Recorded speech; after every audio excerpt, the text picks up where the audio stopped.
Start us off, Carter. Whoa, hello there! It's me, Jolly the Snowman, the second most famous snowman in all of Pennsylvania.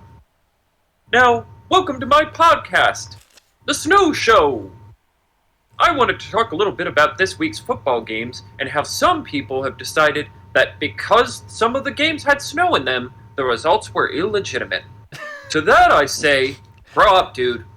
Weather happens. What, you fucking think they wanted to be in Valley Forge during the Revolution when it's like literally freezing? You think you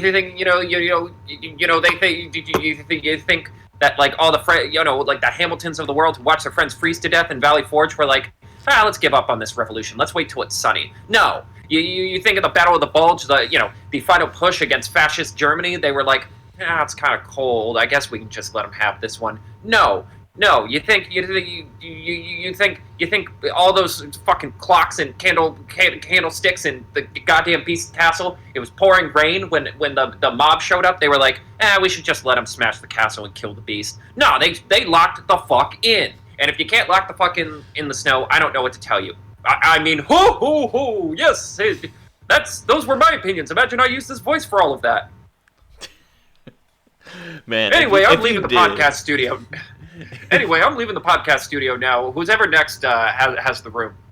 Hey, thanks, dude. No problem, dude. Have fun. Yeah, I do. You're working hard, hardly working. Your guy. God, he's getting... God, there's water everywhere. What the fuck? All right, anyway, welcome to Carter and Kevin Explain Football. Carter here. I'm a little disappointed you didn't do that all in that voice, because that would have been insane and destroyed your voice for the rest of the episode. Yeah, that's why I didn't do it. It's much too cold. Like, it's too cold out for that kind of thing. We've reached peak winter where it's 9 degrees, I go for a run, my voice is ruined for the rest of the day, and also, I keep going, man, I really need a humidifier for my space. And then I never do, and then I complain why my nose is always smelling like iron, because it's just bleeding. But anyway, that was simultaneously both a comment on the weather we got, and the very absurd Eagles selling tubs of snow. Oh man, from the football game. That is one of the stupidest yet funniest things out there. Like, it's clearly a quick cash grab, and it's silly and stupid in a funny way. Look, I've found a lot of fandoms before. Like, I've dated people who are Swifties. Like, my former mentor, who's now dead to me, was a big BTS person. Like, I've seen a lot of merch. I've seen a lot of tchotchkes. I've seen a lot of crazy behavior around fandom. But snow that is actively unsafe to eat, like, that's the thing. They keep having to qualify, do not eat it. I listened to the Fanatic Radio, 97.5, one of the two sports radio stations in the greater Philadelphia area. And one of the hosts just kept having to tell the other host, no, don't tell people they can eat this. You have to stop saying that. This snow is probably going to make you very sick if you eat it. And I'm like, well, what do you do with it then? Keep it in the freezer? Yeah. Or do you, like... That just lives in your freezer then. Or you get some kind of preservation thing to keep it, like, solid, or maybe you resin melt it to... Yeah, you resin it. Or you, like, do a whole, like, filtering process to get all the, like, particles out. But there's probably, like, oil from the plows and stuff. You're not getting that out. It is one of those things where it is so silly that it's just, like, I fully believe... Like, it's like the Hawk Tua coin, where if you are somebody that purchases that, like, willingly, and you're not doing it as a bit, you deserve to lose that money. Like, that's just it. There's no other ifs, ands, or buts around it. Is like, I'm a firm believer that in, like, hard-earned money needs to be used for, like, hard-earned expenses or whatever. But easy, like, if you get money for, like, doing something stupid, like, say you mow your parents' lawn, even that, like, over the age of, like, 20, and they're just like, here's $20 for you, kid. And it's just like keep up the good work. It's like the same rate I got when I was 13 mowing their lawn, and it's just like, you don't have to you can just ask for me to do this as a favor. I live here rent free. I'm a grown adult. I'm a grown adult. I have another job. I'm just doing this on. Don't patronize me. Yeah, and it's just like, all right, fuck it. And then it's like that money. Fuck it. If you got enough to buy bath, or yeah, it's pretty much stadium bath water. Oh my god! I mean, it's the equivalent, right? It really like is. someone's gonna do a fecal test on this to make sure there's some kind of residue I'm more from concerned. Saquon Barkley. I was gonna say I'm more concerned about fecal residue in the Philly snow. All right, what? Than gamer bath. I don't water. know. Hot take. Oh, infinite. At least bathwater theoretically has soap in it. Yeah. Like Right. I can't predict if Jason Mulata like just had a little toot when he fell into the snow. I can't. Those are variables we just can't factor in. Yeah. Do we cover? Okay, to cover. All right, just to get this whole let's thing just get out. this shit out. Yeah. Okay, one. The Hawk to a coin thing is just so funny because at least this you're getting a thing. You're getting a physical, tangible thing. It's a stupid trophy, but it's a a stupid trophy. thing. Yeah. You're paying Fuck, for a I've had glorified stupider container trophies. of water. But God knows I've treasured stupid chords that mean I arbitrarily did well in school. But like the Hawk to a coin thing is just so funny because like those people really think they're getting their money back, and I'm like, Wow. no, babe, this government's going in the exact opposite direction. And I'm like, do you know how hard it is to explain to people like, yes, there's a faction of our government that wants to replace the dollar with Bitcoin without sounding like a fucking crazy person? Oh, it's difficult, but no. Hawk Tuah is coin is one of those things where it's just like you have to be legitimately some kind of dumb, or at least fiscally inept. There have been too many rug pulls at this point. It's Yeah. so late in the game. It's This so and the late. Trump one. It's so late in the game. You just have to know better. And that You're gets into a clearly whole You're clearly losing your money. You're clearly gonna get grifted. Like that's what's gonna Right. happen.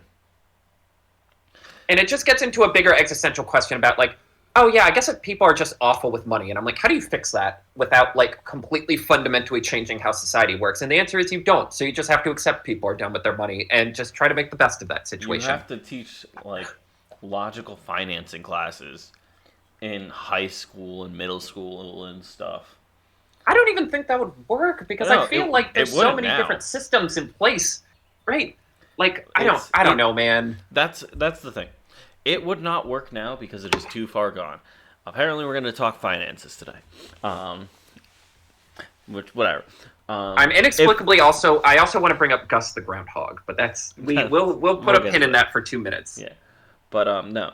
If like what I said about having like some sort of financial based classes that are required to be taken in like middle school and high school, if that system came around between like mid to late 1960s and the turn of the century, people would be so much smarter with their money. Because there's people that are just very not smart with money. There's no other way around it. And if you just made it that like institutionalized at that period of time, because now with everything just being so drastically different, like for example, like you can tell who in school used like the technology of computers. Mm-hmm. People that went to the school in the 60s through 90s had like, well, they didn't have the same exact experiences the entire time frame. Those in the 60s and those in the 90s had that 40-year span, 30-year span is drastically different than 2000 to 2020, like that 20-year span. Those are two just drastically different time periods. But at least they had a little bit of a knowledge source. And like we grew up pretty early on in the computers in the classroom phase and stuff, where it went from like one computer lab per school that you signed up for to computers in the backs of every classroom to entire classrooms with computers. Like over Isn't it awesome? School career, which is kind of crazy. Right. Isn't it so awesome that we saw the one big technological advancement in computers? We started with the dial-up age, basically almost OG computers, to like the iPhone. Like the one period where like the advent of the internet actually wasn't leading to this sort of enlightenment where it's like, oh, you can use these tools to be smarter. And now the generation past us is so fucking illiterate. Like, I It's know, crazy. like, it's typical after an election to talk about, like, oh, dumb voter, dumb, stupid kids don't know shit. But I'm like, even just looking at, like, and I guess this is going in a dark place, but recently that kid who did a school shooting, reading his, like, he's fucking illiterate. Like, Yeah. like, his manifesto is borderline incoherent. And you're like, oh my god, this is what schools are teaching kids? Jesus Christ. But I digress. Anyway, do you want to bounce quickly to a lighter topic? Sure, football. Well, hold on. No. Okay, yeah, Okay, so kids who don't know what I was referencing. The PA Lottery has a mascot named Gus the Groundhog. He's just like, well, he used to be like a puppet, now he's a CGI groundhog. Yeah. And the joke is, yes, because we live in the state with Puxatawny Phil, who you guys might know as the Groundhog Day groundhog. But here's the thing. I love that they have to qualify the second most famous groundhog in all of Pennsylvania, as if any groundhog in any other state would be more famous than Puxatawny Phil. Like, let's just, for sake of example, let's just say, like, in New York, they have a famous groundhog who plays the piano named, like, Dip Ironhide or whatever. I don't know. Or, like, Dip Marmalade. I don't know. I'll workshop names later. Dipsy Jones, that's it. Dipsy Jones, the piano-playing groundhog. It's like, yeah, he's famous in New York, but Puxatawny Phil is more famous. So every groundhog is the second most famous groundhog. Yeah. Anyway. Football. Yes. So we actually, it's hilarious. I don't know, how long have we been talking? You have the timer. 11 minutes. Okay, that's not that bad. We've done worse on Disney Desk. But yes, so this was actually a very interesting, exciting week of football. We had 2 huge weather games. We had 4 games total. 2 were delightful winter wonderlands. A little more stressful for me because I was living in one of them, and I kept telling myself, oh, the snow's not sticking yet. I have time to go get beer and stuff. I'll be fine. And then as I'm driving, it turns to ice and is picking up, and I'm like, damn it. It's gotta ease my way into town. That's happened to me a couple of times. We had one matchup of 2 of the best teams in football, living up to the hype, more or less. And do we have a true heel in the NFL again? Oh, we definitely do. Shall we kick it off with the highs? We shall. My first statement, I felt like, is very clear. Who let Washington be this good? In the world of theoretics. Yes. You got new coaching staff, new owner. Is it new owner? New owner. Yeah. Well, he started last year, but this is basically his first year of actually owning the team. Yeah. New staff, new fucking rookie quarterback, and you were going toe to toe. A whole lot of new players. Toe to toe with the arguably the best team of the entire season. Yes. And I think it's hard to argue against that. Yeah. And you just put on a fucking grudge match and a clinic on how to play football. Yes, it is actually, again, like, the Commanders have been good enough now, like, they've won 12 games. They've been good enough now that it feels like we have to qualify, like... We have to qualify them as a fucking good team. Yeah, obviously, we should just, remove the context of where they are before. But it's really hard to ignore the context of what came, they didn't just fall, this team didn't just fall out of a coconut tree. They have all the context of what came before. And this team fucking sucked for a decade almost. Oh, yeah. When was the last time it was good to be a Washington Commanders fan? When they squeaked into the playoffs with Alex Smith coming off a broken leg? When Tyler Heineke, or whatever his name is, was playing? Again... This franchise had an owner who's in international waters because he goes on land, he'll get arrested. The stadium was falling apart. They didn't have a quarterback. They didn't, their best player was a poor wide receiver who just couldn't get the ball to him. And over a single offseason, they did a complete 180. And it really is it's insanity. It's a masterclass in, franchise restoration. You ready for this statistic, Carter? Hit me. For this entire playoff season, so 2 weeks of playoffs, every single lower team has lost their game. Their lower seeded team has lost their game, except for the Commanders. They are the only lower seed team to win. Not even just once, twice.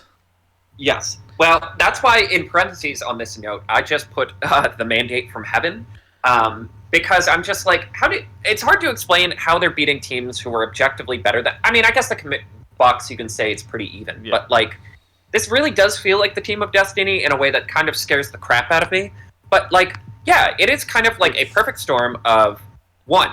Like, is Dan Quinn the best coach in the NFL? No, not necessarily. He wasn't the hottest. He wasn't the hottest pick, but he's an adult in the room who has run both good and bad franchises, who's been there when it sucked, who's been there when it's good, who has coordinator experience, and can kind of just talk to young guys and old guys kind of on equal level playing fields. He also... he's like ready to ball out and... Right. You have a handful of like mid-tier free agent signings. You don't break the bank because you're still in kind of rebuild mode, so you're not going to overspend for like a hot ticket, gotta win now guy. But you get an Austin Eckler who's reliable. You get a Zach Ertz who's proving more and more reliable. You get a Jamison Crowder who's capable of surprises. You get a Bobby Wagner who's not the Bobby Wagner who is like a multi-time All-Pro, but he's pretty good. He's still good. Like, again, you get a handful of adults in the room who can like basically just know how to show up for work, who know how to come in like 9 to 7 every single day, get the job done, and then go home. And all of that, you build that foundation, and at the very tippy top of it, you just happen to get a absolute supernova of a quarterback. You absolutely nailed the pick. And like, look, at the end of the day, I'll stand behind what I said in the draft, where I felt a little more comfortable with Drake May just because I'm like, the strengths and weaknesses I feel more comfortable with than Jaden Daniels' strengths and weaknesses. But it turns out Jaden's strengths are just like so goddamn good, it doesn't matter. And also, like, you kind of nailed, for all the shit Cliff Kingsbury gets, this is his best coaching job ever. A guy who has worked with Patrick Mahomes and Caleb Williams, this is his best coaching job in terms of just like perfectly harmonizing with his quarterback's talent. And also, like, honestly, one of my biggest takeaways is they, especially offense versus defense, they just straight up outcoached the Lions. And it wasn't for lack of trying. Like, the Lions were doing a lot of cool stuff. They were, like, switching coverages a lot. They were trying, like, to trick Jaden. Like, there was a lot of, like, oh, we'll make it look like, man, surprise, it's zone. Oh, we're rushing 4? No, we're rushing 5. And at some point, they clearly got, like, tilted and just went, fuck it, we're exclusively just putting everyone back except the 4 rushers. And that didn't work either. And, yeah, the Commanders put on an absolute offensive clinic in this game. Right. They needed it. It was it was very similar to the Buffalo Lions game, where it's like, if one team misses a chance to score, they're fucked. Yeah, you couldn't fail the retribution, like, or the rebuttal. The second, that was what made the game, and there was a total of 48 points, I think, scored. 45 to 31. Well, that was the final score, but in the second quarter, 42 points were scored. There's more scores in that quarter than most other games. Yeah. Especially starring the Rams or Vikings in the regular season. Yes. And it is just so funny that it felt like the Lions had gotten hot at just the right time. They'd gotten over their injury. Hadn't gotten over it, but at least worked around them. And then they just ended up going against a younger, scrappier team who just has irrational confidence. Literally, worst case scenario, they had turned it over on downs on the first play and then didn't use that as a deterrent. They kept going for it on 4th down. They kept scoring. And, yeah, like, I guess the big question is, regardless of what happens in this NFC title game, like, this has to be the best rookie season anyone's ever had. How many rookies have even gone to the conference finals game? I can actually tell you that stat. 5. Oh, yes. 5. Really? That's more than I thought. Yeah, give me 1 second. Dan Marino won? No. I was actually just looking this up the other day. So, Jalen Daniels is technically the 6th. Sean King, Tampa Bay 99. Big Ben, Pittsburgh in 2004. Oh, yes. He came in halfway through the season on an incredibly talented team. Yeah. Yeah. Joe Flacco, Baltimore 2008. Mark Sanchez the following year for the Jets in 2009. Oh, yeah. Which I feel like Mark Sanchez played in like 2003. I don't know what I was thinking when him and Ben Roethlisberger started, but apparently I'm wrong. And then Brock Purdy. But Brock Purdy, once again, that's like... that's a weird circumstance. The circumstance ones are kind of weird, but... And then Mark there's Sanchez is Daniels. the interesting one. Mark Sanchez has been in some of the highest stakes playoff games any quarterback's ever been in, while being an objectively bad quarterback. Yeah. by any reasonable metric of like how we evaluate quarterbacks. It's so crazy. That guy beat like some really good Peyton Manning Colts teams, was in an AFC title game, but all anyone's going to remember him for is being not very good, being kind of handsome, and that time he slammed his face into a man's ass. Well, And the there's that. commentator was just like, "Oh no." I was gonna say, I remember, like, I went to an Eagles game with my dad, apparently after the year 2009, because it was Eagles Jets, and this one dude, like 3 rows in front of us, kept yelling out that Sanchez is a bum, and it's just like, all right, like, and like even as a teenager, child, or however old I was at the time, because I don't know the exact date, because I thought it was in like 2005. Really? I mean, Yeah, to be fair, time is fluid. but it's like I'm looking at who was in I was that annoyed draft, about actually. how he's like, it's like, all right, come on, like create something different, give me something. Not relevant to this specific discussion of this week, but okay, the 2009 draft. Do you want to guess who the number one overall pick was? I'll give you a hint. It's another quarterback in the 2009 range. In the 2009, I don't know because I'm fucking flabbergasted on the time frame of these players. We're gonna go with Andrew Luck. Fuck it. Close guess. I think he was like 2012. I would argue he was the closest in terms of Jaden Daniels, where it's like instantly comes in and immediately like changes the culture. Yeah. But also he was coming in where it's like, wow, where Peyton gets hurt, they suck, and you're like, man, you really appreciate Peyton Manning now. And then they immediately get like, well, here's the next guy after Peyton Manning in terms of like draft prestige.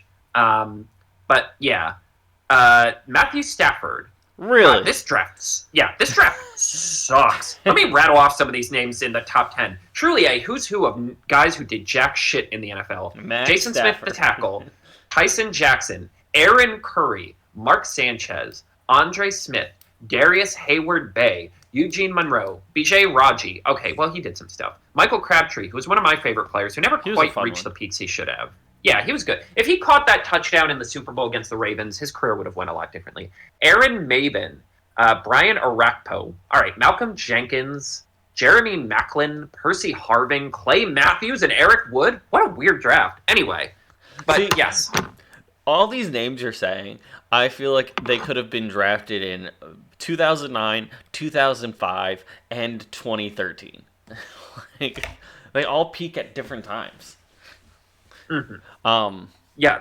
Well, yeah. At some point, once you get far enough away from a decade, everything that happens kind of just gets flattened. Where anything, like any part of the Beatles' history, could have happened at any part of the 1960s. You don't have to think chronologically. It's the 60s. Yeah. But no. Out of all these like rookies leading to their teams to the conference game, it truly feels like that. Jalen Daniels is like he's like truly the leader. Like Brock Purdy. He didn't play the entire season.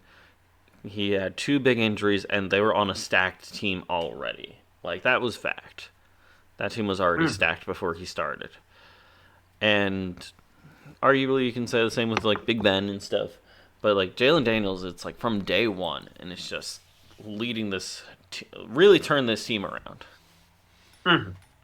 Yes. It truly is, like, and again, it's perfect complement of, well, I'd actually argue in terms of personnel, I don't know if it's necessarily, maybe the argument is like you have a lot of like slow, steady guys and that complements his speed. But like, for some reason, I was just thinking about like what they should do in the offseason. And I'm like, if you took Jaden Daniels this year and put him on last year's like high flying surf and turf Dolphin, they'd win the fucking Super Bowl. There wouldn't be a question. They'd be unstoppable. But yeah, it's so funny because it's a complement of like, it's a complement of culture. It's a complement of the talent around him. It's a complement of coaching. Like, again, it's just a top-down, almost instant renaissance in Washington. And, like, again, they're playing with house money now. Like, it doesn't matter how this conference title game goes. As cool as it would be to see a rookie in the Super Bowl, like, they've already won tenfold. They would have been, like, with their history. They won 4 games last year. They won 4 games last year. If I was a Washington fan, I would be happy with just a winning record. Bare minimum. And then the rest is just extra fodder. A little bit of whipped cream on top of the ice cream sundae. Right. And now it's just like, oh, shit. we have a beyond a winning record. We made it to the playoffs. Hot like hell yeah. Wait, we beat the Buccaneers, which as an Hmm. Eagles fan I was ecstatic about because we can't get our shit together against them apparently. Todd Bowles just puts Hurts through hell. Yeah, and then it's just like, all right, cool. Second round, we're against the Lions. It's been a great run, and then it's just like we beat the fucking Lions. It really is because again, all the discourse all week was like, "Hey, the Commanders actually like match up with them really, really well. Very similar, similar but different teams in a way that at least will let them run with the Lions, but they're not going to win. Of course, Yeah. they're not going to win. This is the Lions' year. This is their year. They have the destiny on their side. Evidently, no. Ever since that Hail Mary happened, they truly have had a mandate from heaven to just march on the NFC. Yeah. Straight up. Okay, one more question about this before we move on. I'm genuinely thinking, what other quarterback in the NFC would you take over him? Let's just say, like, ranking the quarterbacks in terms of 1, 2, 1. All right. Obviously, the big four in the AFC: Lamar, Allen, Mahomes, Burrow. I'm Burrow, putting yeah. Burrow in that bunch. No, Sorry, Burrow- sorry, Herbert. You're getting bumped down for a little bit. You gotta. I mean, sort of I've never been sold reconfigure on your character. Herbert, but I know. I gotta eat some crow on that. I gotta take a year off with him. But no.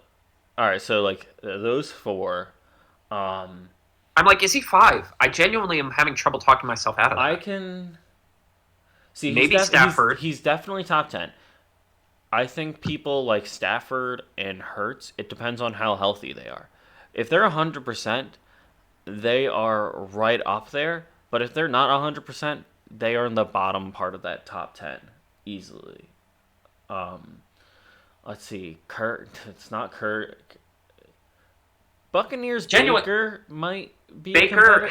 He might be a competitor. He's.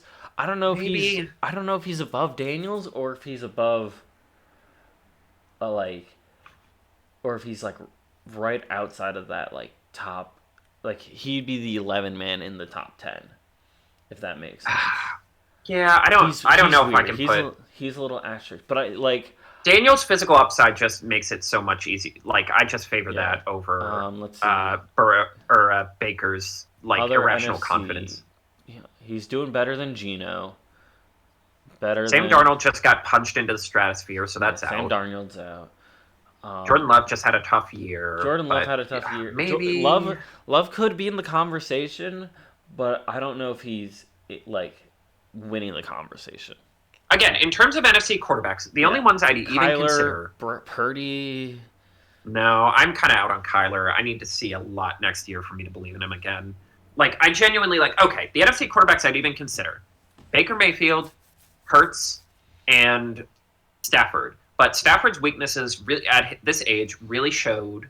Hurts, a lot of it is kind of grandfathered in from his best year, where I am kind of I need to see that again before I fully commit to you again, man. And again, Baker's weakness is just his lack of physical upside. Yeah, I feel like my statement about Hurts and Stafford, where it's like if they are 100% for the entire season, it's all good.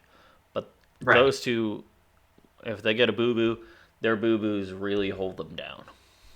Right. Well, while we're talking about go ahead. Yeah, I was just saying, you got Goff, who's kind of just surrounded by talent, so I'm not sure how much of it is actually him, especially if you look at his stat lines. Right. We'll talk about Goff in a minute. Love can be in the conversation, but I don't think he's better. But yeah, no, Jalen's killing it. Yes. I also love that you've been calling him Jalen, and I actually made a point to remember this time. Yep. No, that's his name. His name is Jalen. Jaden. No, it's Jalen Daniels. Am I wrong? What? Are you gaslighting me? Oh, it's fucking Jaden. I'm dyslexic as shit. Well, see, you have an excuse. You actually have, a learning thing. Whereas I'm just a fucking idiot. Whereas I'm careless and, My I dumbass get, was jittery on podcasts. If I didn't pull it up, I was about You know to how much spell I have to Do you edit know out of how Disney much I was Desk going to spell episodes? it? I was literally going to spell it Jayelen. Mother, Jesus Christ, we gotta... Because apparently the gotta D have is some talks. one combined letter and not two separate letters. I'm horribly illiterate. But yes, and just bouncing off that, a quick note: just the two barn burners the NFC really gave us, two very They entertaining were games. such good games. Right. Both of We them. have the Haymaker for Haymaker, one of the Commanders and Lions, and we'll talk about the Lions in the lowlights. But we also had a very good game with the Eagles, which we will also talk about. Yeah. A game that looked like it was out, only to get very, very exciting in the last about 4 to 5 minutes. I was shitting bricks, Carter. I was shitting bricks. Yeah. Kieran And was eating an unhealthy amount of citrus. oh right, oh god, right. I All forgot about that. Why does he do what is that bit? That I don't know. It's like his new stress thing. Our friend Kieran, who like when he watches the Eagles game, his bit for the last two like playoff games, and he's committed to it, has been eating mandarin oranges. I mean, I eat 4 a day, but that's like compared. He ate, I think 9 last game and 15 for the divisional game. That's an insane amount. Right? And Dude's, like glass trying houses, to- I drink. He's trying to I fight drink 3 scurvy full. or some shit. Yeah, and like glass houses, I drink 3 full glasses of lemon juice a day for like congestion and immune system. And yes, I haven't been to the dentist in a while. I don't know if my enamel's okay. For those wondering. But like still, it's just and they're so messy. They just take up so much space. Like all the peels and shit. Like I can't imagine it. Yeah. No, it's But insane. yes, and that's like a note we can make about just the Lions game in general, or the Rams game in general. It's like, how the hell did that suddenly become a game? Because that felt like, that felt like 2 kill shots at the very end of the game, only for the Rams to suddenly, and again, it's why I don't want to give up on Stafford as like a top tier quarterback. Just at the 11th hour, he was able to put on a clinic of just no huddle. Let's just push the ball downfield. Yeah. They take advantage of one punt. Yeah, at one, like going into the fourth, the game was 28-15 because, as we'll talk, Barkley was just a freak of nature. They do 2 straight drives. They score on a 70-yard, 10-play, minute 48 drive. How many? Okay, 10 plays in less than 2 minutes. 60. Okay, so 128 minutes divided by 10 plays. That's 12 seconds of play. And then they take advantage of a punt, almost go down and do it again, except Jalen Carter comes and saves the day. Yeah. God, we're really thrown off by the J names today, and makes a huge sack. But man. inexplicably became one of the more entertaining games of the day, just out of sheer chaos. It was insane. People were sliding all over the place. It was a hot mess. But yeah, no. Carter was doing great with his he made 2 substantial plays and one. Well, thank you. Yeah, I'm proud of you. I worked really hard on this. I worked really hard for this season. I lifted a lot. I ran more. He literally one of it. He had I think 2 sacks total. One he ran Stafford into coming in a curled up ball, and the other one he just picked him up. Right. Do you know how crazy it is to be picked? It's not a grown man to pick up another grown man is absurd. And it's also Stafford isn't a small dude. He's not like a tiny receiver or something. Stafford's kind of a big boy. And Carter just fucking lifts him, and it's just well, what's next? But yeah, no.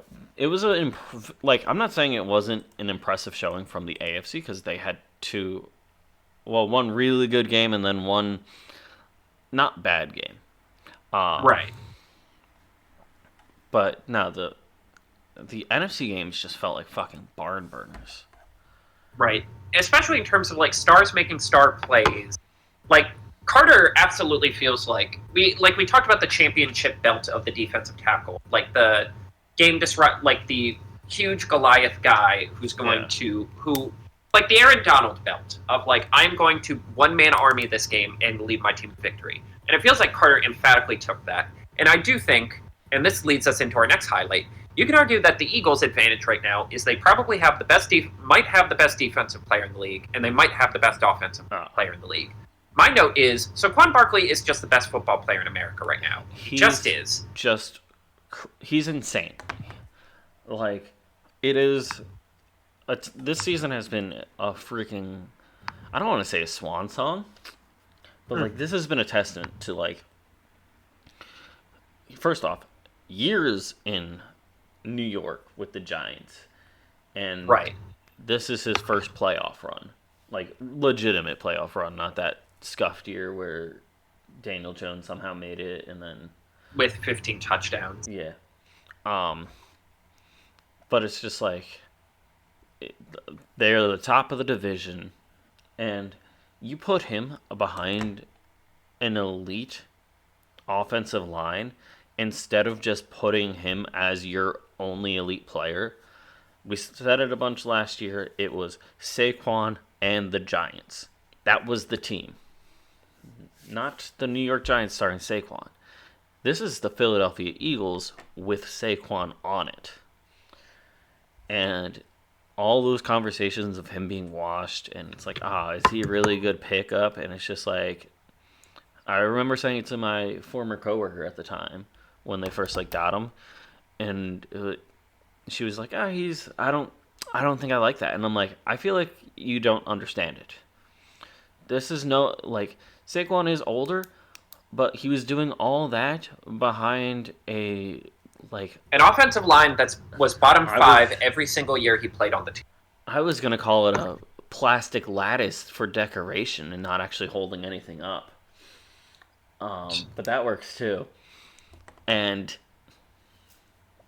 now he's behind consistently one of the top three offensive lines and the heaviest this year. Fun fact, which Huh. I love. Yeah, their original starting offensive line is the heaviest offensive line. Um, and these people are just giants. Get it, giants? And it's just like, all right, let's make a hole for Saquon. And it Yeah, also helps that Jeff Stoutland not only is the offensive line coach, he's the run game coordinator. He has been for like the last two seasons. So it's like you give him that elite talent of Saquon, and then all of a sudden this team just got so much scarier. Yes. You know what's crazy about this game, and it's a testament to like what top tier running back play can get you? What? Strictly in terms of like EPA and success rate, the Rams actually were more successful running the ball than the Eagles. It really is like it really is crazy that it's like so much of the game was like dinking and dunking, a couple yards here, a couple yards there, a couple negative plays in the snow, and ultimately what puts the Eagles over the top and what puts Barkley two plays, one for 78 yards, one for 62 yards. That's like half of his production. And it really is like, how many running backs can do that in the NFL? Maybe three, possibly four if we're being generous. And it's like, yeah, that's why you overpay for him. That is why, like, right now, he's just better than everyone else. Because even his worst game, he basically breaks the game open with two plays. And it's like, yeah, as crazy as the game got at the end, it's like, yeah, but it wasn't. It's one of those games where it's like, it looks closer than it was because of that. Yeah. I also fully believe that it's one of those things where it's just like, it feels like after a certain point, especially with like the 2 minute warning, that like there's the Eagles clearly just play to hold the ball. That's it. They don't like if they are in the lead by the 2 minute warning, they are going to get the ball back as soon as they can and just hold it. And sometimes it goes in their favor. This game it really didn't because it came down to Stafford basically missing a pass. Right. But it was still like the defensive line, like especially the defensive line. It's like they're getting close to the like their goal line stands really just hold people back to like field goals, and it's kind of terrifying. Oh, yeah. And that leads me into my other highlight. Gibbs got the goods. So I do want to go back to the Lions game, just in terms of complimenting individual players. Jahmyr Gibbs, and a lot of people clowned on the Lions when they drafted him like 12th, and how like rowdy they were because positional value, where. I would argue, outside of Daniels, he was the best player on the football field that day. 14 carries, 170 or 105 yards, on top of 70 yards off passes. And I feel like those stats weirdly don't underline how kind of untackleable he felt at times. like again, like they've lost they lost the advantage of having two great running backs when Montgomery went down. He did play this game, but he was like limited to a certain extent. So like it's basically been the Gibbs show for most of this run. And so much of this game, I just kept saying, Lions, why aren't you letting him run the ball more? Why aren't you letting him handle this? Because I really did feel like if they just leaned into the running game, they might have been able to pull this out. But I feel confident after this game, seeing him kind of do all the stuff. Again, it's on me talking again about like this is what Reggie Bush was supposed to look like in terms of just like multi-purpose, basic, borderline positionless. You can put him anywhere on the field. You can get him in trick plays. You can get him as a wide receiver. You can get him just in the backfield. You can get him in the shotgun. And, like, there's a chance to break open a huge play every single time. He can literally score a touchdown 3 different ways on any given play. And I'm just like, I'm kind of comfortable right now in terms of, like, what is the elite tier of running backs? And it's like Saquon Barkley and Derrick Henry for sure. Josh Jacobs played great this year, but I still can't decide if he's in that tier or if he's, like, just like the elite version of James Conner, like lunch pail, no nonsense. I'm gonna run through people and call it a day. I would say he's like a half tier below. Like, I would agree with that. Where it's like you could make him an argument for being either the top of the next lowest, the tier below it, or you can make an argument for like he is the one of the last members of that tier. Right. And I feel pretty comfortable putting Gibbs in that tier with Saquon and Henry. I just think he's that special. I do think, like, if they ever move on for David Montgomery, which I don't think they should do because it is a very special pairing, I think I think he could just be, like, a regular, he could be a regular leading the league in touchdowns, high average yards per carry. I really think he's that special. And, like, for all of the negatives we have to talk about the Lions going forward, the silver lining is like, okay, you got the line and you got the running back. If you have those two things, everything else is kind of fluid. Mm-hmm. And I guess we should count Bijan Robinson maybe in that tier too, because he had a good year. It just was distracted by the fact that Kirk Cousins couldn't throw the ball. Yeah, I feel like he's one of those like the completely separate tier like list of like should be on a higher tier than listed, but the team won't let him. Like Giants Saquon, where yes, you can't classify him as elite if he's getting 100 snaps, like 100 carries for like not even 50 yards. Once again, that's just a hyperbole, but you can only do so much with him if you got him behind a fucking plastic lattice wall. Right. In terms of the games to watch, it's always funny that we do this in the postseason because it's like, well, how many games can we pick from? Yeah. So we've already talked about this a lot. Philadelphia, Los Angeles Rams. Yeah, I got one last point on that, and it's more of a bit kind of point and not like a legitimate one, but I saw probably the funniest analysis of the game where this one dude who was a big Rams guy apparently was just like, if the Eagles didn't make those like 5 plays, the Rams would have won.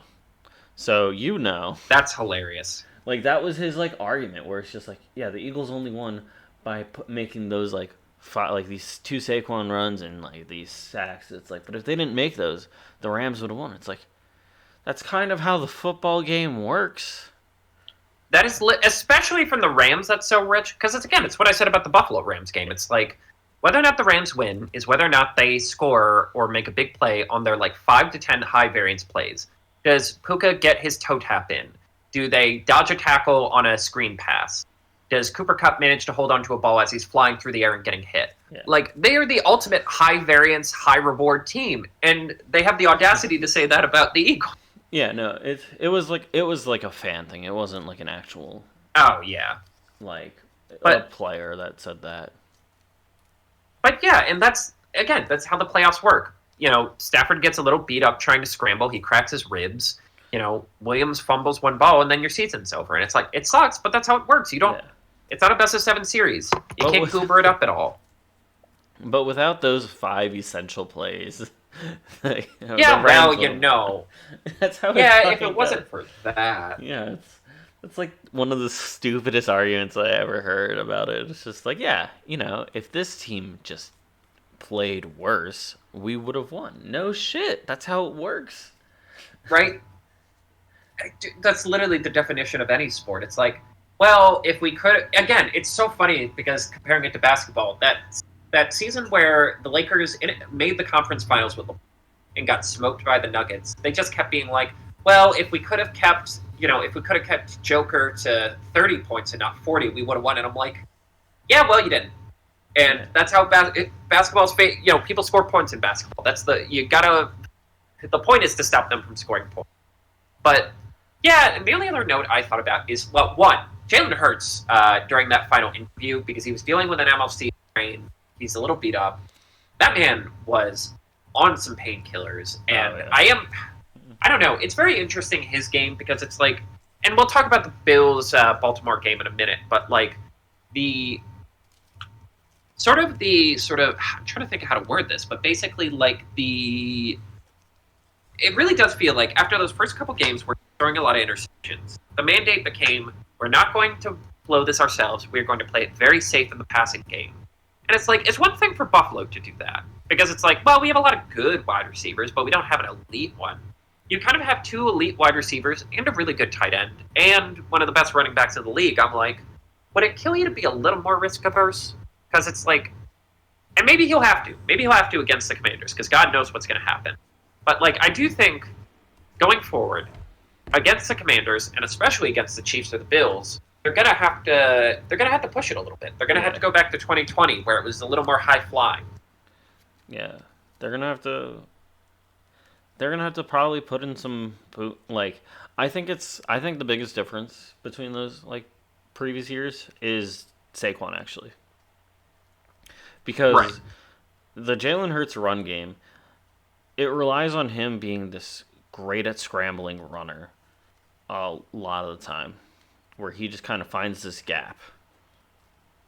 right, But if you could minimize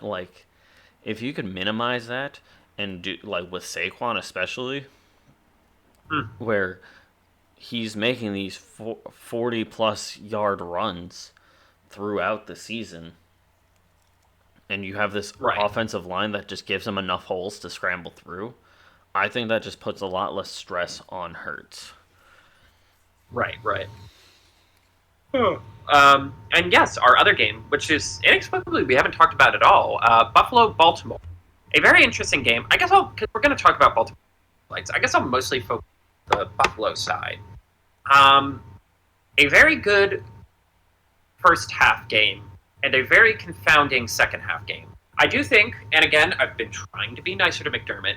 He did a lot of things at the beginning of the game that really allowed the Bills to sort of blow it open and take a lead Yeah. to start.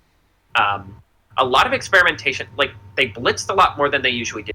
They switched up their coverages and their sort of like structure more, for lack of a better word. They didn't just do their usual thing of staying in nickel and getting dinked and dunked into oblivion. Like, they actually did a pretty good job containing Henry, at least for the first half. And they were able to do what the Bills' defense has done all year. We're not the best at stopping the run. We're not the best at stopping the pass, but my God, do we take advantage of. And yeah, they were able to get out to a big lead. But unfortunately, then the back half of the game was very confounding in terms of like playing it very, very safe. And a part of that is like Baltimore was always going to come back in the game. They're just too good. They're one of the sort of like, again, they're one of the statistically greatest offenses to ever do it. Yeah. They have Derrick Henry and Lamar Jackson. Lamar Jackson did kind of put on a clinic in that second half. But the problem is I do feel like the offense just like they played it safe. I feel like they feel almost too comfortable in the idea that Josh Allen doesn't have to do everything now, because like there were multiple drives that kind of just stalled out because it's like, well, we're gonna do a short pass, short of the sticks, and like hope we get some yak yards. And it's like you're going up against a great tackle. Why would you do that? Like, why Yeah. not just try one downfield shot? Why not one push-up field? And that allowed Baltimore to come back into a game it really felt like they were out of, and also resulted in several Bills defenders getting hurt in the drive, but that's the there. Weirdly enough, though, the final decision the Bills had to make in terms of they try to do a quarterback dive with Josh. They don't get it. They could go for it on fourth down. There's a brief moment where Josh looks like he's going to chest pass the ball to James Cook and try to score. That would have been funny. I That would have been entertaining as shit. Honestly, I kind of wish he did it because it would have been fucking hilarious. And if it worked, it would go down in Bills history. And if it doesn't work, well, you still have like 2 minutes to make up for that. But like I weirdly agree and don't agree with the final decision to kick the field goal. I disagree with the play call, and it's so funny. The whole second half, Tony Romo's like, "Why do you not just one 20-yard throw, please? One 20-yard throw." But like the final play call of like a quarterback dive from the shotgun, I'm like, just go under center. They're not going to stop you under center. Like they're not like the tush push is broken. Just do it. Yeah. But I do like the decision to kick the field goal. It's the one time I respect the conservatism. I'm like, well, you get an 8-point lead. The best they can do is tie it, and you'll have a whole 2-ish minutes to go win the game. That's respectable. And we'll talk about the ending of the game, but it is kind of devious how the entirety of the game was designed to teach us nothing about the Josh Allen versus Jackson thing. Because Lamar Jackson had costly turnovers, and he wasn't able to win the game ultimately. But Josh really wasn't asked to do anything. It was mostly just take advantage of the fact that you running the ball is a guaranteed 5 yards and don't turn the ball over. I mean, look at his stat line. He went 16 for 22 for 127 yards. His average average depth of throw was 4 yards, meaning he basically threw it halfway to the first down marker every single play. Yeah, which that doesn't feel like him showing off as a quarterback. It does feel like they're playing a little too safe, but do you think it was just confidence about their next that they can get through it? Because it seems like with that little statistics for a talent like Josh Allen, it seems like they were holding his hand a little bit. Like the previous game against the Broncos, he went 20 for 26, so not really too much more thrown, but for 272 and 2 TDs. Well, see, that's an interesting comparison because it's kind of the opposite. Like they pivoted because they started off the game similar. Just run the ball short, take advantage of yak yards. Don't put the ball in harm's way. But then the second half, they're like, okay, this game is a little too close. High variance can happen here or there. Let's not screw around. Let's sling it. Let's push it downfield a little bit. And that was enough to get them the win. But they didn't do that in this game, interestingly enough. And maybe that's just because the Ravens committed enough turnovers that they felt like they were safe. I don't know. I do think if we're going to see them actually win the Super Bowl, they kind of have to change. Like, the running game doesn't have to be an excuse. Like, don't use the running game as an opportunity not to use Josh Allen. Use it as a compliment to Josh Allen, yes. I think. And, I do think you're going to have to do that because the Chiefs or the Eagles or the Commanders are going to be very different. The Commanders game would go exactly like the Lions game, where it's like you got to score every drive.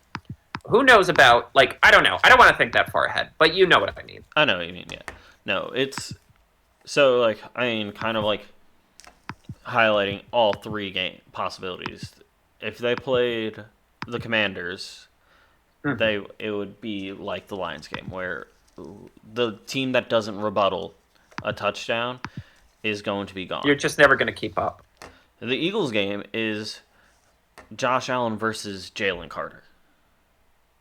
Oh my God! I don't want to think about that. That's a big part. That's going to be, I would say, 75% of it.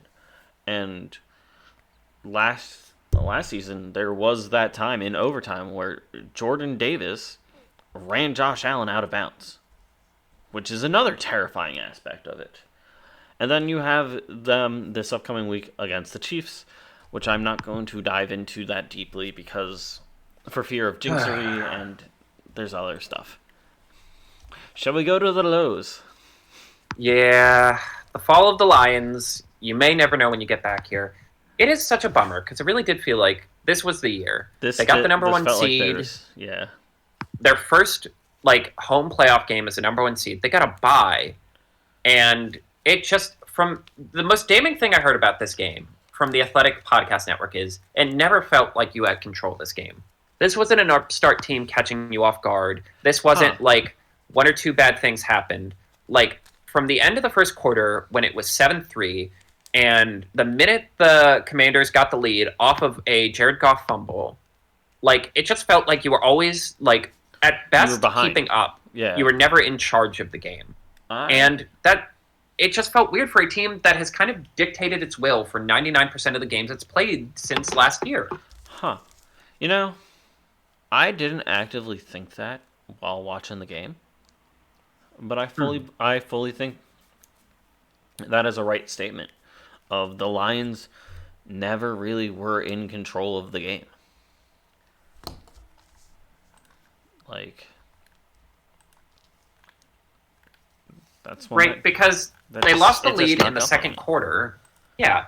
And they were able to get the lead back, but then, the Commanders just kept answering. And then Yeah. it just became a game of like the difference really was the Lions made 3 or 4 critical mistakes, and the Commanders never really made the mistake. They had the turnover Called on downs to start the interceptions. game, and then they never looked back. Yeah, and that's it. Really is like, and that's probably the problem with the Lions' defense. Of like, Yeah. okay, they've been able to stay upright, they've been able to function, but like they're not the best at getting people off the field, and they're really bad at forcing turnovers. Where like it really is It- like you don't have to yeah. have the best defense in the playoffs. You just have to have a defense who's capable of forcing turnovers. Because also if you look at like most of the like basic stat lines, penalties. Washington 4 penalties for 25 yards. Detroit 5 penalties for 30 yards.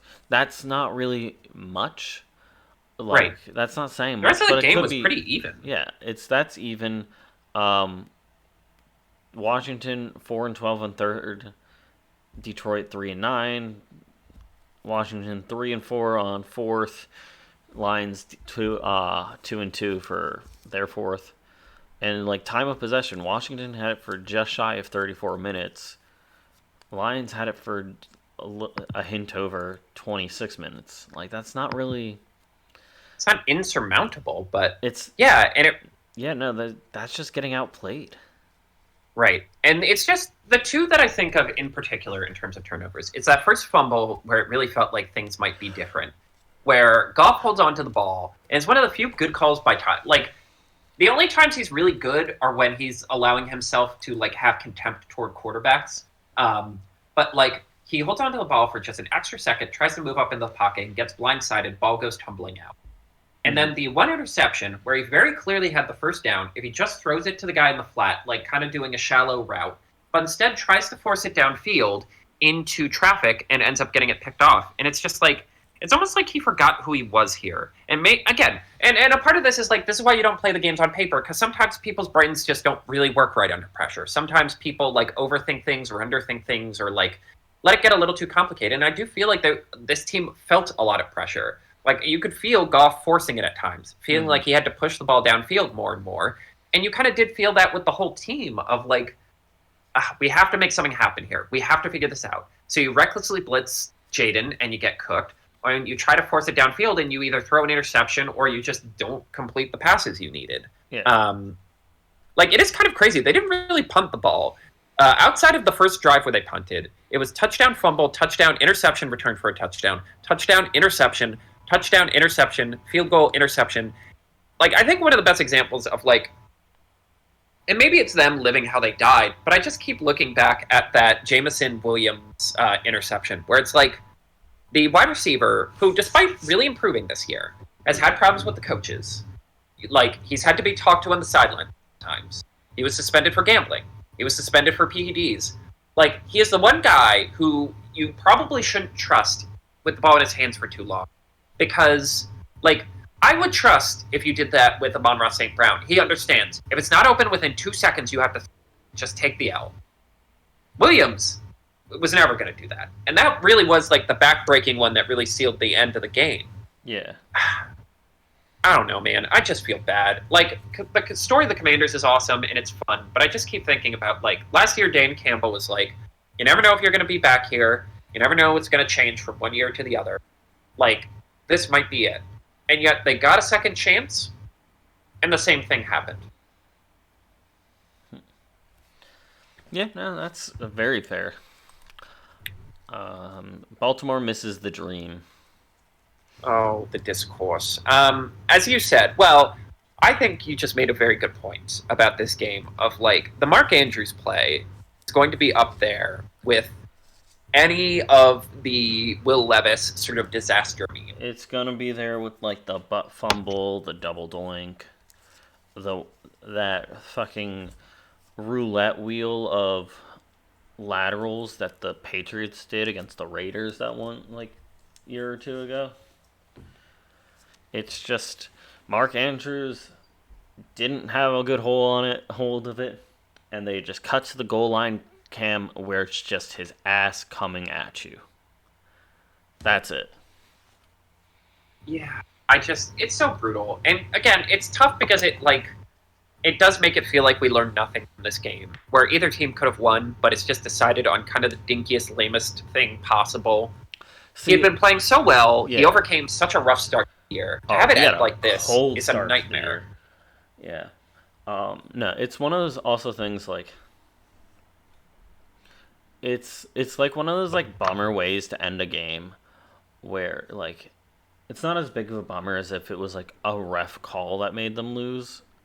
Like, but it's just like one of those like, dang it, like he missed it on like going for two, and they did the whole like it's more of the action of it than like the actual like if he missed for two and like a close one, like someone first Bills defender that comes to mind is Matt Milano for some reason. So like let's say Matt Milano tipped it and it like just went out of his reach. He dove for it. Only got 1 foot in bounds or something like that, but still caught it. It's like, damn it, like that was close. But it's like the stumble, the ass coming towards that goal line cam, I feel like just makes it a bigger blunder than it actually is. Right, because it's like it's a chaotic play. It's all happening so, and at the end of the day, if you hadn't had the turnovers before, but he had a turnover, he also fumbled it trying to juke Terrell Bernard out of his shoe. And it really is just like, yeah, the story of the game is these teams played each other basically 27-27, but like one bad interception, one bad fumble where you were trying to do too much, and then another fumble where you're trying to do too much, actually really did seal it. And it's another team where I'm like, this kind of felt like the year. It still was a good game, but it felt like them like their first game of the season where they lost to the Chiefs with that one like toe being out of bounds for that touchdown. Yeah, like, it felt like that's the way it started and ended. Is like that minute little mistake. Like if it was not a snow game, that game would have been tied up. Yeah, it's such a bummer because again, I wanted to win this game. I couldn't take another year of losing in the division round. I would have, but like. Yeah, it's another, like, this felt like the year to do it for Baltimore. And it's like, you can run it back. Lamar will still be good. You know, maybe likely will be more of a part of the offense. You know, Zay Flowers will be healthy again. Maybe Derrick Henry can just do this till he's 40. Yeah. But, like, those opportunities are just, both the Lions and the Ravens are going to be cautionary tales. And like, yeah, you only have so many pulls at the rope. And, like, if you miss if you miss grabbing onto it, you're going to regret it. Because... hey, you don't know if you're going to have that chance again. Yeah. No, I feel like, though, not the Lions. The Ravens, though, they're not, like, set up to be, like, this was their one shot, and they're fucked after the season. They still have Lamar, they still have Henry, they still have Flowers and stuff. So it's, like, it's going to be kind of like last year where it's who their off season, like they might not be a star, but they're a good player. Those losses and gains are going to make their next few seasons. Right. They don't have to sell the entire ship yet. Right. I mean, again, it's the Ravens, Lions, Bills. They're all in the same place of like, you know, one of these times you just have to get lucky that the like 1 or 2 year contracts you sign are the right like mid-tier veterans, and you just got to go for it. But like. Again, 2 years in a row, it really felt like it was the Ravens' year. It's just hard to dust yourself off and go. Again, we talk about it with the 49ers of like, how many times can you just get those scars before you kind of crack? Yeah. And the Lions and Ravens are finding themselves in a similar place. Yeah, no, and at least the 49ers made it to the Super Bowl, like, so I Mm. feel like they're somehow like they're a little plucky still because they have the ability to still be so good. But I feel like once like they're gonna have a season like the Dolphins or the Bengals have, where it's just you really just blundered it, and that's gonna be the team's death sentence to like you're gonna need to rebuild completely because if Derrick Henry, Lamar, most of their team wants to get out of there because they're not happy with how little effort and Mm. stuff is going to be done for like truly winning. The second they want a new contract, they're going to get it from somebody else easily. Mm. But yeah, Right, right. Houston special teams turns into the challenger. I really regret writing that. I'm going to be honest. Yeah, I'm probably going to hell for that one. Yeah, and we'll talk about the Kansas City side of this in our notable notes. But like, Yeah. weirdly, Houston was able to keep this a game for quite a long portion of the game. And ultimately, you could make a reasonable argument it really did come down to special teams. Or at least, like, the special teams dictated too much of this game. So the Mm-hmm. game literally opens with a 63-yard kickoff return. Luckily, the defense is able to hold and keep them to a field goal. And it is a combination of a missed field goal, a blocked field goal, and a missed extra point. Mm-hmm. Literally 7 points. And like, does that make the difference? Does that change the game? Not inherently, but at least gets you within striking distance, where the game should have been much closer than 23-14 score. It was a very classic sort of team loses to the Chiefs in the most frustrating way possible Yeah. because they did everything right. They averaged more yards per play. They were they were more efficient on third down than the Chiefs were. They were able to get a handful of big plays, and they were able to get just enough sacks to make the difference. And yet they still lose because of a bunch of special teams bullshit. Mm-hmm. And yeah, I don't know, it's tough because again, Houston has been such an infuriating team to talk about because we wanted them to be better than they were. And like, yeah, it's kind of emblematic of so much of their season. Stroud gets sacked 8 times. They run the ball okay, but not as good as they need to make that the focal point. And they're one receiver short of like really being able to lead through the passing game, while the Mm-hmm. defense is sweating their cheeks off trying to keep the game within striking distance. Yeah. Just banking on like, surely we can get one of those big splash plays. We did that all year last year, right? Yeah. No. You're right. And yeah, there's already been some changes in Houston. They did fire Bobby Slowick. He is like, well, he's the embodiment of what we were talking about in terms of like, good coaches don't necessarily like draw up new plays in the sand. Like it's all the talk about adjustments, but they have a backup plan. And Slowick was the best example of like, there really was no backup plan. It really was just, we're going to run the ball like this. We're going to run the ball, play action pass, run the ball. And it's like, well, you didn't build the team for that. And it's costing you games. Yeah. Shall we move on to the eliminated teams, actually? Yeah. We'll run down in an order. Houston's eliminated. Detroit, very harshly eliminated. The Los Angeles Rams, eliminated. And the Baltimore Ravens. A very fascinating collection of four, because if you were to tell me any four of these teams make it to the conference finals next year, I would largely believe you. Yeah. But Houston kind of has to reimagine a few things on offense, kind of needs to build around Stroud more. Detroit needs to prove that like the culture is enough to overcome that they just lost both of their coordinators. The Rams, does Stafford want to keep doing this? Yeah. And Baltimore, it's just, can they get the damn monkey off their back? Can they get this Lamar can't win in the playoffs thing out of their system? Yeah. That's Their problem is more cerebral than the other three. The other three is more just, are we good at football? Can we sign the right guys? Yeah. No, you're right.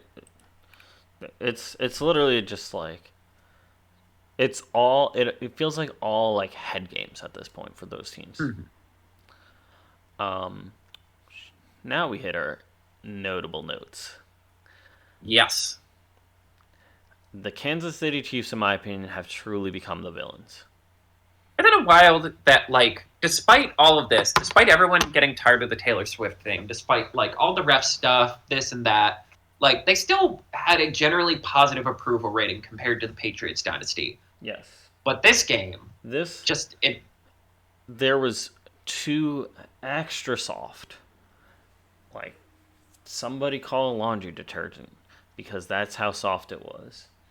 Um, calls against the who were they? The Texans. yes. It was what was it? A roughing the passer where Patrick Mahomes like flopped, Hmm. and then like the hit to the head where if you watch that playback, you see the two defenders hit each other over somebody. Molly's home. Um, you see her. And a So dog. that yeah. Well, no, he was sleeping on the couch. He was barking a little bit. He's Oh, right. adorable. Oh, Um, so there was that, and you get so many good like so many opportunities, and Kansas City's just the villains now. Nobody wants a three-peat. right. It's particularly the light hit on the sidelines where he throws up his hands. It felt like you could feel the air in the room. And it's actually kind of, I respect the commentators for actually being kind of mad about it. It was Aikman again, Yeah, right? it was Aikman. Yeah, Yeah. which I God typically bless him don't. being a grumpus. I typically don't respect Aikman, but it's just like this one is just like, all right, yeah, I'll give it to you. Yeah, like he could not hide his contempt at like Mahomes like doing that. And it really is kind of amazing of like because it's not just that. It's everything this year where like they're 15-2, I guess. They lost that last game, but they didn't really try. That doesn't. Like they basically That were last week 15 and doesn't 1. count. Yeah. On some of the stupidest, like again, they beat the Chargers because of a blocked field goal. They beat the Ravens because of the toe tap thing. Truly just the most insufferable, where it literally feels like they're actually writing a movie to get the three-peat, to get the Jordan. And to wrap it up, like to get to the conference finals game. And like, let's be honest, they're a more talented team than Houston right now. Like they're objectively a better team than Houston right now on talent. But like the argument would be there if Tank Dell and Stephon Diggs were healthy, but they're not, so can't really make that argument. Yeah, so to have it end like that, to have them win on with the benefit of the refs, with the benefit of all this stupid special team stuff, of like people complain like kickers are barely football players. No, they're players. Yeah, well, see, I know you vehemently disagree with that. That's not how you say that word. It's close enough. Like I know your stance is the exact opposite of that. But like, yeah, that energy, it really did feel like just it's more like it. I would argue it expanded outside of just like football and like football social media, where it's now just like a casual, it's like a household opinion of like, man, fuck the Chiefs. Yeah, no, it was like, I think it was like that, like those two like really soft calls, plus the addition of like them going for a three-peat, which has made them the villains. Yeah. Here's a fun little stat line for you. Hit me. The Kansas City Chiefs had an appearance in every single AFC conference game since 2018. 7 straight years. 2018-19 season. And every single one of those games, except for one, was held in Arrowhead. God, you're right. It really is like, again, that's like a fucking LeBron. When LeBron had that stretch where he was on the Heat and he was on the Cavs the second time, where it's just like, oh, well, yeah, a chunk of this is decided already. Mm-hmm. Like, and I do, again, it's like, I love someone had, like, this is a controversial opinion, but I think he's already a Hall of Famer win against the Bills, and I'm like, oh, here's a hot take. Stealing is wrong. Yeah. But, yeah, I don't know, it's so frustrating because you do want to acknowledge greatness. Like, again, I will always be a LeBron fan because I'm like, isn't it fucking cool that I got to live the same time this guy was cooking? I actually do kind of want to go to the Lakers game, but the Sixers are such bomb. Like, do I really have time? But, like, yeah, I'm going to bank on him playing next year for that. But, like, at the same time, fuck this, man. How did we let this happen? We've had so many chances to end this, and we just don't. And that's, like, again, it's the dynasty thing. Half of it's mental at this point, where you just psych yourselves out. Yeah. It's kind of crazy. And like the AFC was literally like, at least previously, before this Mahomes era, you have the Patriots a lot, the Steelers occasionally, and the Colts a decent bit. Hmm. Where like and the Broncos too when Peyton played for them. Right. Where it's just like it was like a revolving door between those three teams and maybe an appearance by somebody else every once in a while. But that was your revolving door of teams, and it's just like at least there was a variety of those juggernauts. It's literally been Kansas City at Tennessee, or Tennessee at Kansas City, Buffalo at Kansas City, Bengals at Kansas City, Bengals at Kansas City too, Electric Boogaloo, and the Kansas City at Baltimore, and now it's going to be Bills at Kansas City again. It's Make it easy on us. yeah, they're the villains now. I feel like that's the only thing left. Yes. Like, like even my mother sending me things about the refs in the AFC like playoff picture for like with them about the Chiefs, and it's just like, what are you doing, lady? Hmm. They're not our problem at this point. Yes. I will say the Chiefs are the only team to beat them in the regular season, like the real them. So Right. Right. I've been sending Carter a bunch of the Avengers taking on Thanos memes. Yeah. I ain't saying. Look, I ain't saying shit till the clock strikes 0 and Josh Allen is holding low. Yeah. God knows I'm going to try and run my tabletop campaign on Monday. You might just want to. I might crash out. You. Well, no, because the next one is during the Super Bowl, and I know everyone already has plans for the Super Bowl, regardless of the teams. So I feel like I really want to try and push this one so we don't go a whole month. Even if it will kill me. Even if you guys will see a man actually down on the airwaves. Yeah. I will crash out. But I have to believe. Maybe it's me being optimistic that it'll work out. Like, we'll get a good lead, and, like, we'll just be able to have our fun little adventure in, like, the forest, you know, talking about grassy gnomes and shit. That's no, that's not that's more your genre. But I digress. Anyway, coaching hirings. We got a lot. So Ben Johnson decides to take his talents to Chicago to become the coach of the Chicago Bears. Interesting point someone made about that is, if a part of the idea is he will coach up Caleb Williams, like, do you really want to bring in a head coach to be your quote-unquote quarterback fixer? Like, maybe that's the problem with Doug Peterson in Jacksonville. Like, if your thing is, like, you're focusing on the quarterback, well, what about all the other guys? Yeah. Yes, the Jets hired the other Lions coordinator, Aaron Glenn. Godspeed, buddy. I hope for you. Rodgers is gone. That's all I can say. I'm so curious if they asked every head coaching option. Their search was so stupid. They didn't bother interviewing either Lions coordinator. They didn't bother interviewing Liam Cohen, the Bucs offensive coordinator, who was kind of the other hot ticket item. But they didn't bother with Belichick or Pete Carroll. But they took time to interview Rex Ryan. This is a banner year for franchises doing stupid shit. Truly a beautiful season for incompetence. Funniest shit is if they chose Rex Ryan. I think I would die. I would die from laughter and I almost did from just reading about it and seeing, hey, Rex Ryan might be the one. Well, it's so funny because like, I fucking can't.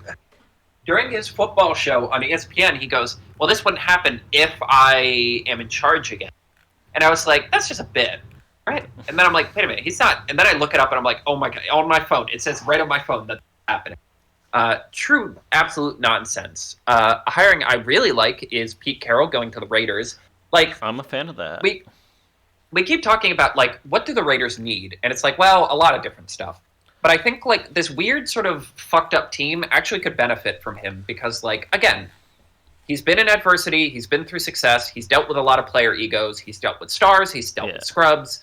He's a guy who's seen a little bit of everything, so you can kind of take this team that is kind of comprised of like 7 older versions of the Raiders and at least cobble together something functional, right? Yeah, I would say with his talent of over the what's it called, Seahawks the last X amount of years, he's got enough experience and highs and lows Yes. that he is a competent coach. So like putting him with a team of just, for lack of a better word, like, or just a bunch of duds kind of falling apart with like a star or two hidden throughout there, like Brock Bowers or Crosby.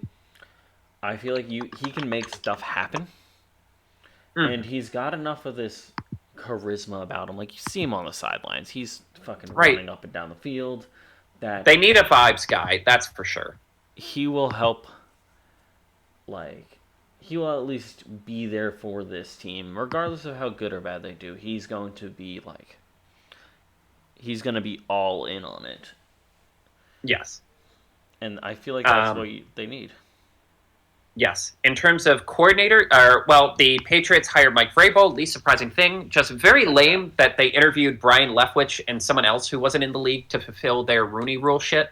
And yeah, just kind of lame. And then they inexplicably bring in Josh McDaniels as the OC. It really is funny. They were so desperate to prove, like, we don't need Belichick. We can build a new system that's better than the old one. Only to go, like, so we're just running it back with all the old Patriots guys? Yeah, sure, whatever. Yeah. Very funny. The 49ers got Robert Saleh as their defensive coordinator. I think a very strong choice. Cincinnati Bengals... Yeah, go ahead. That one I was like a little bit surprised by, but I respect. The Indianapolis Colts got Big Lou from Cincinnati for their defensive coordinator. I'm curious about that one only because, again, the problem with Cincinnati was he didn't have a lot of talent, and you're going to another place with not a lot of talent. The sort of fun pick of the season was Liam Cohen, who was the offensive coordinator for the Bucs and is now the Jacksonville Jaguars head coach. So here's what happened. The Jaguars were apparently the number one choice for both Liam Cohen and Ben Johnson.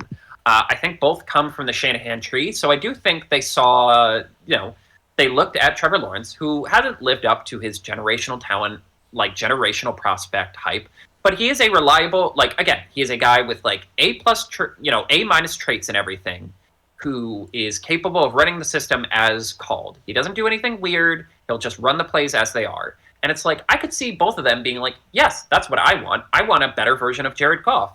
I want a better version of Baker Mayfield. The only problem is the Jags were insistent on keeping Trent Baalke, who I would just describe as, what if Rasputin survived and decided to become a GM? He somehow wormed his way, he was the GM for 3 different coaches in San Francisco before they were finally like, maybe he's the problem. And then somehow wormed his way up into power, basically like clinging himself to Urban Meyer and being like, you should make me the GM. And basically has been friends of the owners for years. And yeah, pretty explicitly, both coaches were kind of like, I don't really want to deal with that. And so both of them turned it down. And then suddenly the owner of the Jaguars is like, this is stupid. Fires him. And fortunately for them, Liam Cohen didn't take another job, so they were able to get him. I do think it is interesting. I guess it's a compliment to the Jaguars, despite how awful the season went, that like the 2 hottest offensive coaches are like, no, there's still something there with Trevor Lawrence. There's stuff here I want to play with. Yeah, I feel like it's one of those things where it's just like, I feel like he still has something, but he has nothing to work with, which is really shitty for him. Yes. There's a lot of work to be done with this roster, and hopefully work that can be done better because you don't have Trent Baalke spending so much money on Christian Kirk that it destroys the wide receiver market, or spending a lot of money on Gabe Davis. Again, we talked about this. He was the master of I saw this guy on the team. This guy was good against us, so I'm going to spend a lot of money to get him. So hopefully it'll work out for both.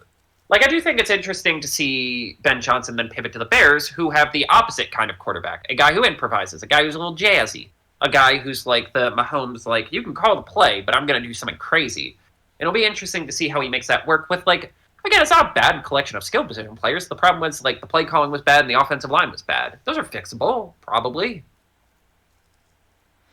Yeah. Anyway, question of the week. Of the teams eliminated this week, which two would have made the best Super Bowl? Yep. Just like last week, just like last season. Who's worth it? And I said Detroit versus Baltimore. That The best pick. it's the best of the best eliminated. Mm-hmm. And a very realistic Super Bowl opportunity. Yeah. Yes, it really was like it's the two teams that felt like destiny was on their side. That felt, for me, I'm like, that's probably going to be the Super Bowl, right? And now it's gone. Yeah. It can just be a hypothetical. Like, if you told somebody right before playoffs, it's like, Detroit versus Baltimore. Now that's your Super Bowl. It's like, everyone will be like, yeah, checks out. I believe you. No one would blink twice. But yes, anyway, mine is the LA Rams and Houston. A weird one that is truly just like, we all wanted to see Houston take the next step. We felt like they were the hot young team. And in a scenario where they were fully healthy, maybe they could have pulled it off. And the LA Rams, I really do just want to... I love Stafford. I really just want to see him get one last ride, one last chance. It's the difference between a two-time Super Bowl quarterback and a one-time Super Bowl quarterback. You have the two-time and you're mint. You're one of the legends. You get to go to the Hall of Fame, no question asked. You're the guy.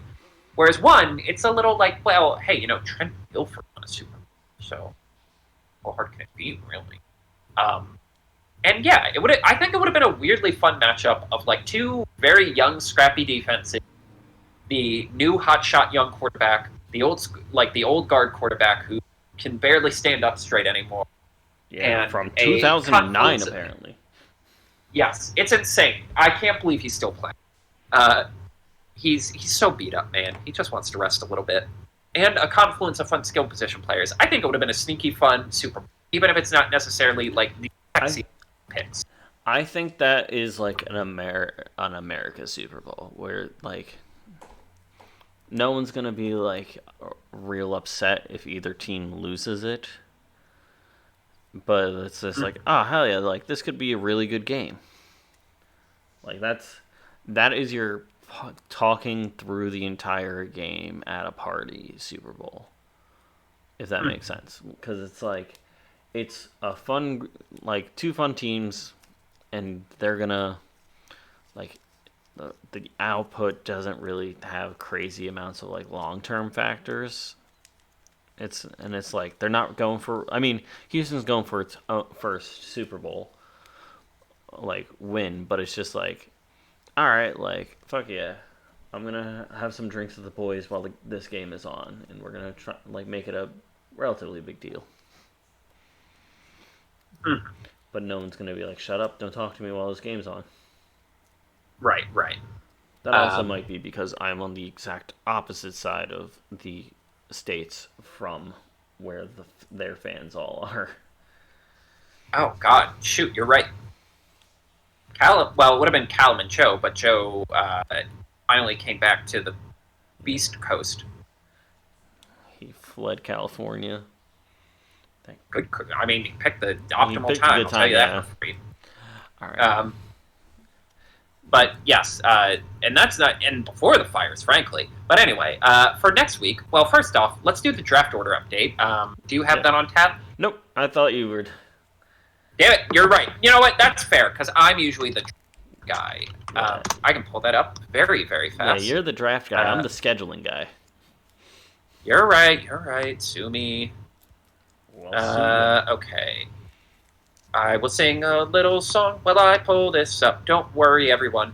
It's okay that I can do this really, really fast, because I have the internet. That's really great. The internet's great. It helps you find things. Just kidding. AI kind of ruined it. No, nothing works correctly. Okay, yes. So from these four teams, the Houston Texans have the 25th pick. The LA Rams have the 26th pick. The Baltimore Ravens have the 27th pick. And the Detroit Lions have the 28th pick. Honestly, three teams, I'm not exactly sure what they should be going for. I mean, I guess Texans the lazy option is get a lineman, offensive lineman, but it's not the best offensive lineman draft. It's a lot of guys where it's like they're good, but like there's no alt in They, this. There's no Slater, Penny. yeah, especially Like with it's kind of just a how lot of guys who high might be up they better as are. golf. Yeah. No, like I mean, Well, that might play to their advantage. They'll probably just get to study all these guys and they'll all do it. yeah, I mean they might be able to invest it into a trade of some kind, or if they put Right. effort into getting a quality like coach for their linemen, like you can turn like you can find diamonds in the rough if you have that spot, but as of right now they do not have that. Right. The Rams, I mean, if they're being sensible in franchise building, absolutely a linebacker. It's wild that Jordan Mailata was able to like go out wide and like not block anyone, but they're probably going to get a wide receiver. They're going to do something fun and silly, or just trade the pick because fuck them picks. And then Detroit and Baltimore, it's just depth pieces, so God knows where they're going to go. Just Like I a said, we'll little, do a more in-depth draft thing in the offseason. yeah. I feel like it's just a little enhancement talent for Detroit and Baltimore. Like, I will say, watching the championship game, I have a very hot take about what quarterback the Giants should be going for. Round. is it not Shador? Well, I guess it comes down to is like, would Dion be okay with Shador going to the Titans? And I don't know, but like, if I'm them, I have so many other needs. That Ohio State quarterback, I'm like, he could be a bridge quarterback. He's competent. He's kind of he's like Daniel Jones, except he hasn't had a debilitating neck injury. And if you draft him in the third round, you can't lie to yourself and insist you have to pay him. Yeah. Let get someone draft. Anywho, yes. Yeah. Anywho, the conference finals game. Yep. We have at I think like 3:00 ish, give or take. Washington at Philadelphia. Division rivals once again back at it. They are 1-1 with each other going into this game. And then the 6:30, I think it is, the technical start time. Buffalo at Kansas City. This It was is always I going to think come down to the 7th meeting between Josh and Mahomes. Something like that. Kansas City has barely won through the regular season, and their one like legitimate loss was to Buffalo, who is scrappy and hungry. Yeah, do we even want to say anything about this, or are No. we just biting our tongues? We're gonna until bite it our happens? tongues until it happens, and then we can talk about the elephants in the room next week with these matchups. I'm keeping it vague. I'm keeping it short. That way, Yes. no blame. My brain hasn't processed that this game is happening, to be perfectly honest with you, and I'm going to keep it that way. Yeah. And it's a little bit of a butt clencher. A little bit of tight butthole. Yeah, you can say that again. A little bit of tight butthole. Don't say it a second time, please. Or a third time. It's a workaholics reference for it. Send us home, Carter. I feel like we can't really. I feel like we can go longer, but we shouldn't. Ladies and gentlemen, what can be said that I haven't already said 7 different times? These are the matchups. These are the 2 heavyweight matchups you've been waiting for. One that was basically predestined by the gods. Because of course it came down to these 2 AFC teams. Much like the Battle of Troy, the gods have too much sway over the chess pieces not to make sure the 2 best pieces go up against each other. And the matchup you didn't know you needed. The hot young team versus the established juggernaut in the NFC. Much like the great battles of old, no matter who wins, maybe we all lose. Or maybe we all win. It's hard to say. Certainly my stomach's not going to survive. As I've said before, it'll be really cool when I die at age like 40 due to a brain aneurysm and they find out my stomach is exclusively ulcers and scar tissue. But until that day, let's go get it.